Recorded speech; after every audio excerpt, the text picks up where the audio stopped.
چھٹے امام جعفر صادق علیہ السلام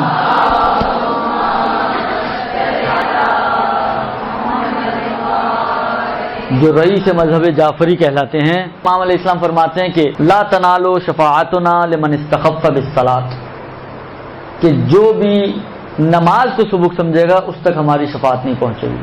اچھا، امام نے یہ بھی نہیں کہا کہ دیکھو یاد رکھو جو نماز نہیں پڑھے گا اس تک میری شفاعت نہیں پہنچے گی، امام نے یہ نہیں کہا ہے۔ امام نے کہا جو نماز کو ہلکا سمجھے گا، سبک سمجھے گا، یعنی ممکن ہے پڑھتا ہو لیکن اس کی پرائیورٹی لسٹ میں سب سے آخر میں نماز ہو، سارے کام ہو گئے، اب فرصت بچ گئی ہے ٹائم پاس کرنا، چلو اب نماز بھی پڑھ ہی لیتے ہیں۔ نماز کو ہلکا سمجھنا، نماز کو اہمیت نہ دینا، امام نے اس کی بات کی ہے۔ بے نمازی تو میرا خیال ہے امام نے شاید یہ تصور بھی نہ کیا ہو اس زمانے میں کہ میرا ماننے والا ہو اور میرا شیعہ ہو اور اپنے آپ کو جعفری کہتا ہو وہ بے نمازی ہو، لہذا امام نے بے نمازی کی بات ہی نہیں کی ہے۔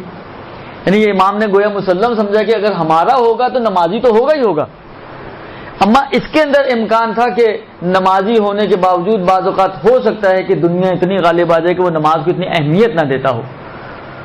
امام نے کہا دیکھو جو نماز کو ہلکا سمجھے گا وہ ہماری شفاعت سے محروم رہے گا۔ اب آپ خود سوچیں، ہم اپنی زندگی گزارتے ہی انہی ہستیوں کی شفاعت کے بل بوتے پر ہیں۔